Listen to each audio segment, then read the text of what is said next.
Super Supportive by Sleyca. Chapter 36 Bone.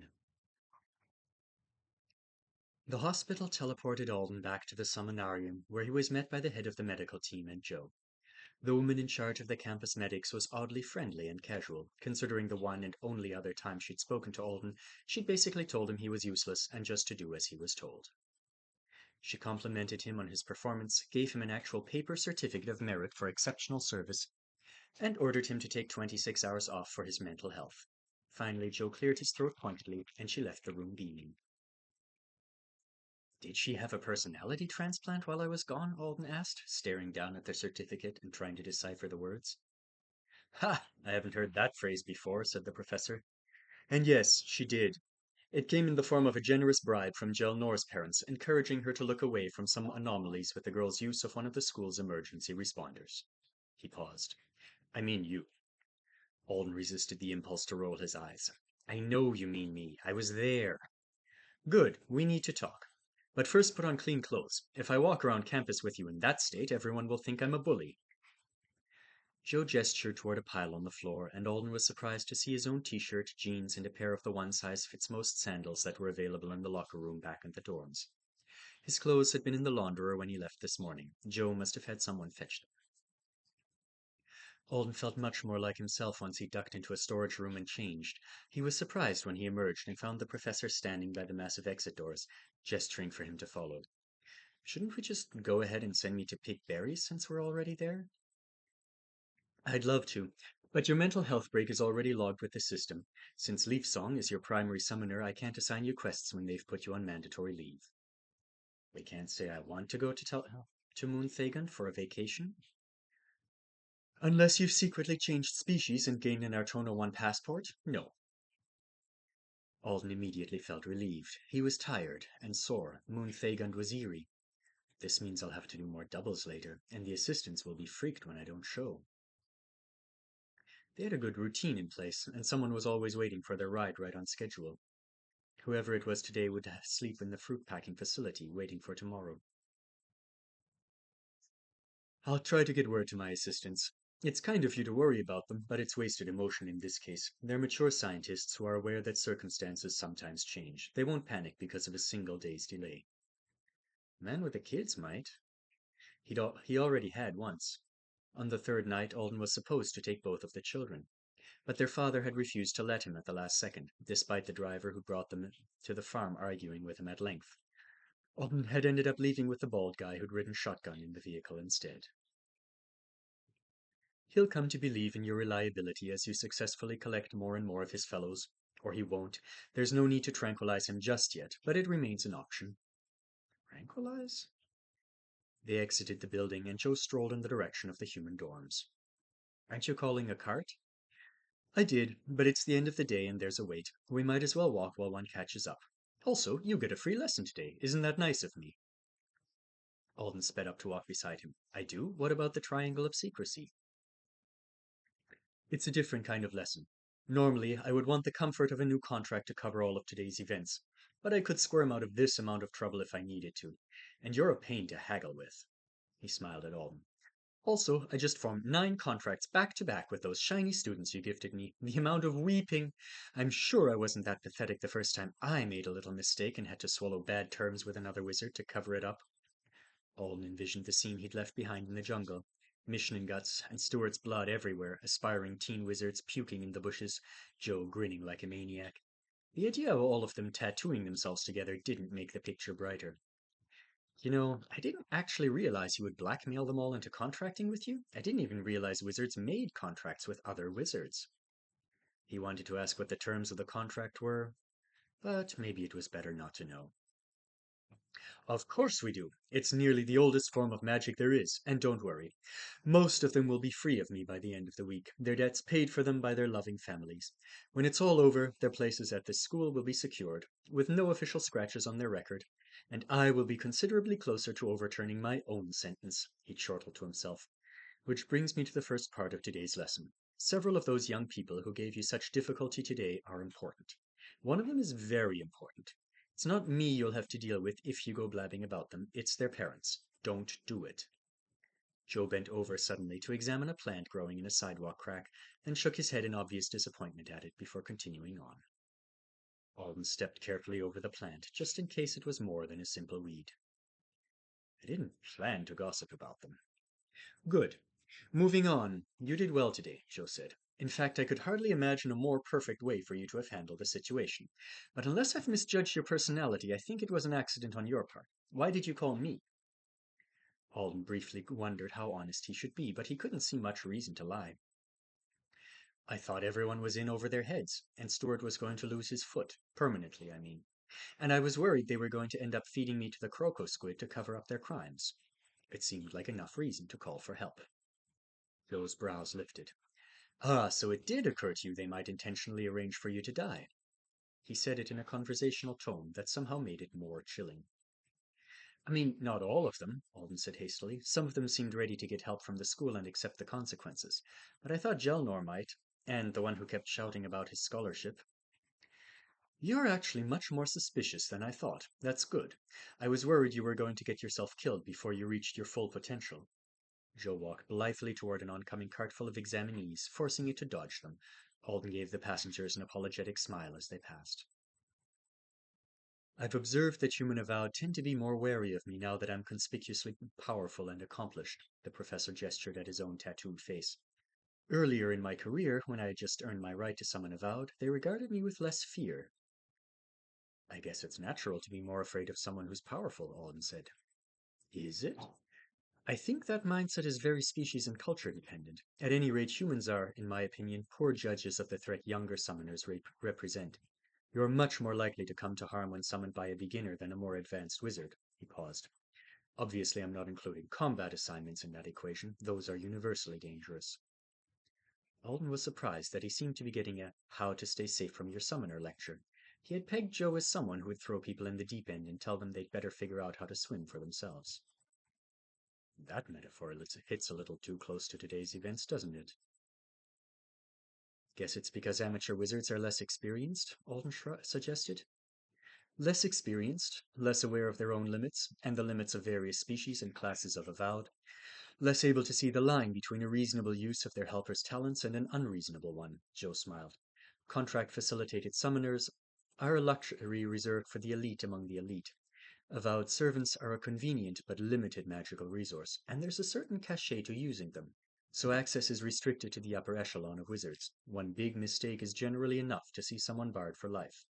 But it takes time to weed out the fools who are prone to making that kind of error. By big mistake, you mean... I mean getting an avowed killed on an off-contract assignment. A death on an off-the-books mission is the ultimate oops for a summoner. Wait, why are you telling me this? Alden said. Going to pick up your assistance from Moon Thagand every night is off contract, right? You're only allowed to use me for things related to your university work because of your punishment. Just don't die. And if you're going to, do it at the farm with some berries in your pocket and not off in the grasslands. That will keep me in a comfortably gray area. Since the system is still allowing me to assign official get quests at Alepta, nobody can argue that the location was too dangerous for an avowed of your rank. Alden tried to refrain from rolling his eyes. I'll do my best to get killed in a manner that's convenient for you, then. The students' so-called plan to have you catch the mission for them was full of far more unforgivable holes. So many that even you noticed them right away. I shall drink in honor of their desperation tonight. And I'll have nightmares about it. Joe grinned at him. If it's any consolations, wizards this immature could only call your assistance at all because it was an emergency, and the university has made you available for those. When she earns admission here, Gelnor will have several years of school before she gains provisional access to the contract for her personal use. And then, if she achieves a certain level of competence and the necessary recommendations by graduation, she'll be able to summon low-ranking avowed without oversight. That's a relief, Alden said. Maybe by then she won't be angry I tattled on her and her friends. Which brings me around to the main point of the lesson, and an important question for you to consider. What would you have done today if I wasn't available to clean up the mess? It was only because I'm a faculty member here. I won't teleport around the universe to rescue you from other summoners under ordinary circumstances. I won't even be able to. Didn't think you would, Alden muttered. I guess I could call for arbitration? Someone had suggested he might do that earlier. He wasn't clear on what would happen if he did, but it must have been an option. Hmm, that's only possible under specific and usually unpleasant conditions. And it's leaving your fate up to chance. The results would depend a lot on your summoner's respect for authority at the moment and the mood of the arbitrator. And time is also a factor. An arbitrator might not answer instantly, in which case you'd be at the mercy of an angry summoner until they did. I don't recommend it as a first resort. What do you recommend then? I just shut up and chase dangerous monsters around a lake, even though that's not what I was summoned for and I can't possibly catch them? Joe blinked at him. It's a problem for you, I admit. I suggest feigning stupidity. What? Yes, like that. That was good. Alden groaned. Actually, it would be best if you could feign stupidity and hysteria at the same time, Joe said, wandering over to examine another weed sprouting up among the carnivorous flowers. But that might be a tall order. Play dumb? That's your advice if some Artonin tries to force me into doing an impossible job? A wizard who is able to summon an avowed is almost always talented, excessively educated, and proud of it. I include myself in that description. We also tend to have an inflated sense of our own superiority over other species. Gelnor would never have believed your skill was incapable of petrifying the mission. Not when she'd staked her reputation and her future on it working in the way she imagined. But she might have been persuaded to believe you yourself were too dim-witted to use it in the correct way. Would it have frozen the mission? I doubt it. Even if you managed to use your preservation on it, it was wearing the leash she crafted during her exam session. The burden would have been immense. Why didn't she just shoot it with her spell? Alden gestured like he was playing with an imaginary cat's cradle. Oh, it could have repelled that kind of attack. They're not intelligent, but they have a number of fascinating qualities. It's why mission imparts are so valuable and also why they're endangered. You have to sit on a waiting list for years to get permission to summon one legally. They're very susceptible to poison, though, which is why I chose that method. By the way, what would you like for supper? Are you planning to poison me? Ha! No. You gave me a dead missionin and a means of ingratiating myself with all kinds of interesting people. In exchange, you get supper delivered. There's even a place that supposedly delivers Earth food to campus, though I have my doubts about its authenticity. Do you humans eat cheese fondue all that often? I wish I did. Alden's stomach growled. He thought he shouldn't be hungry, considering what he'd seen this afternoon, but he was famished. I'll take anything that's not made of animals or by animals. I like those egg roll things. You were eating one when you arrived at the pond earlier. Those are good. Joe fell silent for a minute, eyes zipping behind his lens, then announced, Food is on its way. Enough for your human friends as well, so they won't be jealous. I haven't got any for human friends here. You're pitiful, aren't you? In that case, I'll double the order so that you can try to make some. Alden sighed. He wondered if he would be a traitor to his species if he just asked Joe outright about Manon possibly using mind control on people. A moment later, their cart finally arrived for them, and Joe started making small talk about the pros and cons of melted cheese. There are only pros, Alden said. Cheese has no cons. How do I get more refusals? That was a quick turn in the discussion. I was thinking that having a ton of refusals stacked would help me avoid crazy summoners. It was relevant to our earlier conversation, not the fondue one. It was also going to be necessary if he ever wanted to get work as a hero. If he was one of those rabbits who got summoned frequently, and considering how busy he'd been over the past few days, it seemed likely that he would need enough refusals to reassure anyone he might work with that he wouldn't be a liability. Having a ton of refusals stacked would indeed help you with that, but I'm afraid the best way to get them is the obvious one. Hope you are summoned often and save them up. There's seriously not a way to get bonus ones?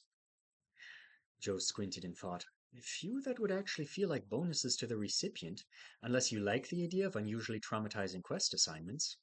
I don't. Perhaps some people can award them. I personally never had the option. If you're just hoping for a more predictable life, then long-term assignment is a good choice, if you can obtain one. You'll know who you're working for, and you'll earn a lot of rest days. You can postpone a portion of them. It's not the same as a refusal, but it allows you to carve out time for yourself. You mean the downtime you earn after a certain number of days of being summoned, that can be postponed? You didn't know? Alden shook his head. He'd been aware that such downtime existed, but he hadn't realized it could be used at his convenience. The system should let you bank time off once you have some, which you can then use to guarantee yourself a break when it's most convenient for you. So it's like saving up for a vacation. wasn't as flexible as a refusal. You would have to use the bank time without ever knowing if you were choosing moments when you might not have been summoned anyway. But that would be great for his purposes, if he got enough of it. If he was helping out with a critical situation on Earth, he could spend a few of his saved hours to guarantee he stayed there instead of getting zapped to another world. And then, ideally, his refusals could be reserved for getting out of terrible or dangerous quests. The cart dropped him off at the dorm, and Joe eyed the building critically. "It looks depressing," he said. "Why did they make it depressing?" "It's pretty okay. Windows would be good, and private rooms would be nicer, but there's air conditioning on the human floor, so I'm not going to complain." The first and second floors were for Timethans and Lorch. When the interior elevator door opened on floor 1, it felt like a dry sauna, and the Lorch floor was pitch black and full of clicking noises. Alden had no desire to visit the neighbors in their preferred environments, and they probably felt the same. He said goodbye to Joe and took the elevator up. He was delighted to realize he was the only person present. He headed straight for the showers. His last bath had been a hasty dip in a rainforest pool full of poison, blood, and probably Michelin pea. He would soak himself in rubbing alcohol if he knew where to get some. He searched the stalls, hoping one of the boater members had left body wash lying around. Most of them kept their personal items in their lockers, but today he was rewarded with a bottle of expensive-looking shampoo. Alden said a silent apology to the owner and resisted the urge to use the whole thing. While the too hot water blasted him, he scrubbed until he thought every last bit of the bizarro day must have gone down the drain. Then he dug his fingers into his hair, washing it for the second time, and felt something odd. Blinking away water as the rinse cycle started, Alden stared at the tiny, diamond-shaped shard between his thumb and forefinger. It was a bone fragment smaller than his pinky fingernail. It was still stained with blood. His mind immediately went to the strange operating magic ritual room at the House of Healing. Stuart was probably still there, having his foot reassembled, regrown. I hope this wasn't a critical piece, he thought. He was past the point of being queasy. Or maybe it was just that a single bone shard in isolation wasn't as freaky as a whole pile of bloody meat and bone chunks had been. I don't have to return it, right? What do I do with this? He guessed the logical thing was just to wash it down the drain. But what if it got stuck there, and years from now some Artonan plumber found it, and they traced it back to its owner using magic, and Stuart's very important family got mad that the bone hadn't been treated with proper respect or something? It sounded ridiculous, but not quite ridiculous enough for him to ignore the possibility. "I'll take it to Joe tomorrow. Maybe he can drop it in a vat of acid, or his eels can eat it." Then, as if it was a perfectly sane follow-up idea to have, he idly thought, "I can eat it." Ah, what the shit, Brain? Alden staggered back against the wall of the shower, only to realize there wasn't much point in trying to escape from himself. He held the piece of bone at arm's length and examined his own mind in horror. It was exactly the same matter-of-fact feeling he always had about potential food now. Not really the intrusive voice of the gremlin, though he tended to equate the two, but something that felt more fully united with his person. A buffet of things he would have liked to consume were off-limits, but this gross random fragment of an alien guy named Stuart? Totally eatable. "No!" Alden groaned, pressing his forehead to the pale green shower tiles. "Ugh! Why?" And as soon as he thought it, he discovered he knew why. Just like he had the first day after donating some of his blood to Gorgon, which was maybe the worst idea ever, if this was the result. "I couldn't drink hot chocolate because the cow didn't offer me the milk, but I can eat Stuart's bone like some kind of horrible ghoul because he entrusted himself to me. Damn it, Gorgon, what kind of creepy things do your people get up to for this to be a part of your makeup? Why couldn't this power-cursed thing distinguish between chicken nuggets and people? And why didn't it care that Stuart had definitely not been inviting Alden to dinner when he consented to the skill's use? The gremlin had made a major nuisance of itself, trying to make sure the contract between Alden and Joe was all perfectly consensual and balanced. Is the "this is food" detector separate from it? Is it confused because my skill was directly involved? Is it just hungry for Artonin and looking for an excuse? Also, did this mean Alden could eat anyone who had entrusted themselves to him? It was a dark question, but it had to be asked, and yes, indeed. A moment's thought gave him the answer. Joe's rescued assistants were on the menu. "Oh my God," he whispered. "It's like I'm designed to be a cannibal." Bo would probably remind him that technically cannibals ate their own species, and technically anybody could be a cannibal. In fact, Alden was less likely to become a cannibal than most people, since he would have to get people to entrust themselves to him first. That made him feel a little better. A little. How did I get myself in this mess? He was curious about what would happen if he ate the bone, but not nearly curious enough to ever do it. Even if he set aside the ick factor and the evil factor, he could still get some kind of lethal alien virus. Or maybe Artonan bones were allergens to humans. Wonder why they never covered that one in culture class. He was so distracted he accidentally let the shower get halfway through its unpleasant oil spraying cycle before he noticed. He turned it off. He didn't toss the piece of bone down the drain. He still wasn't sure what he planned to do with it. Maybe he'd give it to Joe to dispose of. He could respectfully bury it. Maybe he'd take it back home to Gorgon and see if Gorgon could eat it too. It belonged to Alden now, and if Alden offered to him, would that count? Here, buddy, got you a souvenir. He snorted at himself. He definitely wasn't going to do that one. Stuart seemed pretty okay. Kinda hard to understand, but definitely not a guy who deserved to wake up one morning with a strange voice in his head, a meat ban, and no idea how it had happened to him.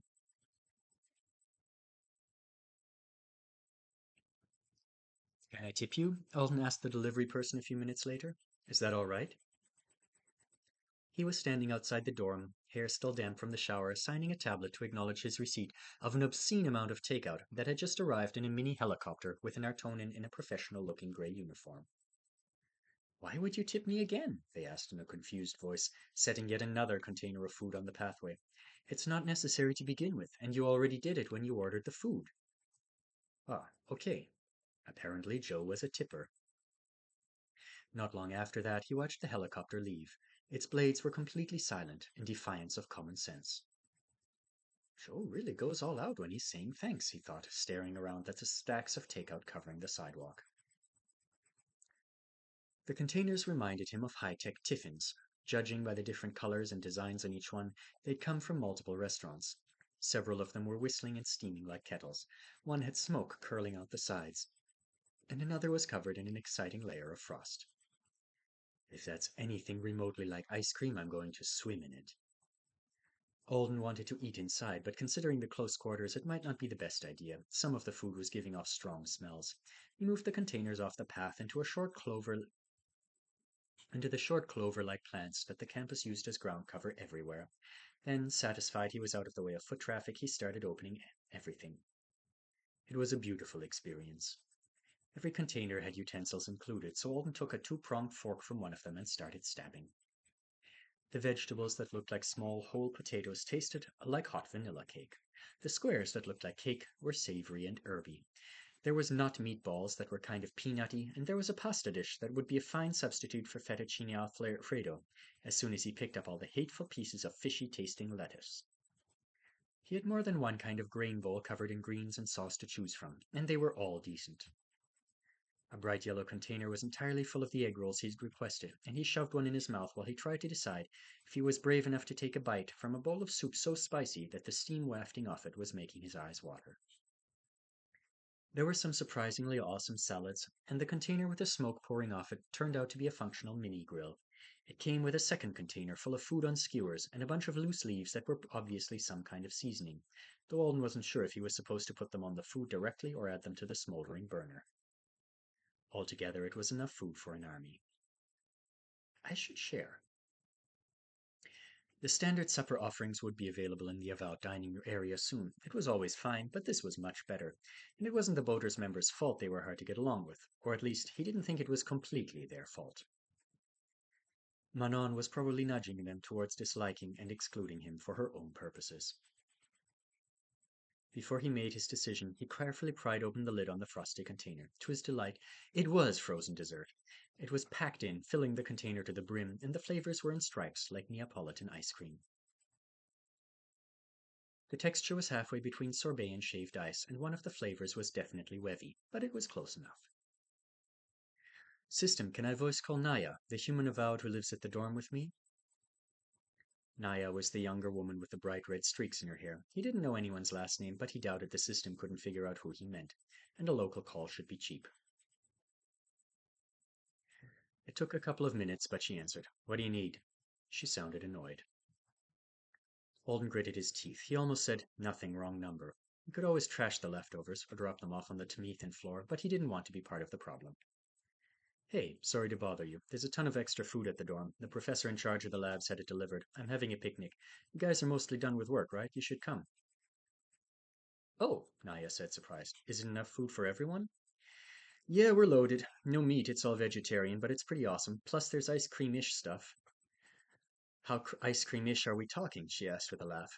50%, but it is frozen. Say no more, she said seriously. I'll be there in 20. That went surprisingly well. After the call ended, Alden selected one of the containers that seemed to be designed to seal completely. He filled it with all his favorite things, then hurried it up to the third floor and stuck it in Warthog's sleeping capsule. A few minutes after he made it back down, the other humans started arriving. Perhaps unsurprisingly, Manon was the first to appear. She was wearing her black rabbit uniform, and her hair was up in a bun. Wow, she said, examining the ridiculous spread. Do you mind if I... She gestured at the containers. Go ahead. Alden tried not to freak out and overanalyze his own emotions. She wasn't a sway, and he was a rank above her. Whatever she did, it wasn't going to be that serious. The effect of a single dose of her skill was probably milder than the piece of mind word chains he'd been using so often lately. I just have to stay alert and aware. This is for all of us, right? She asked, examining the spicy soup. Members of the boater can have it? Yes, Alden said. Hadn't he just covered that? You can have it. Great. He expected her to grab a fork or a spoon and dig in, but instead she started arranging the containers. Oh, he realized, those questions were so she could establish stronger ownership over the food, so that she could arrange it to suit the boater members better, or just herself. It was unexpectedly mesmerizing to watch her work. How much of a difference could arranging things make? A lot, as it turned out. Even the more garishly colored containers somehow looked more appealing in the locations Manon chose for them. She flipped lids off selected ones seemingly at random, but Alden soon realized those were the foods he'd thought were a little too hot. Did she know they needed cooling? Or did she just know that they would suit humans better if the lids were off? She even picked the fishy lettuce out of the pasta and stuck it into the soup. She didn't taste either dish. There was no way for her to know what anything tasted like. It had to be some entirely different method. How does it work? Alden asked. Your skill. Was there a small hitch in Manon's motion, the briefest of pauses? Or was it his imagination? What? She said. Sorry, I was so focused. I just mean, what does it look like to you? Alden clarified. I didn't want trade secrets or anything. Does the food glow if it's in the wrong spot or something? Oh, what an intriguing question. No, it doesn't glow for me. I guess some part of your own skill must? Alden had been thinking of the targeting halo. He nodded. I see empty spaces, she said, like the world is made of layers and layers of unfinished jigsaw puzzles.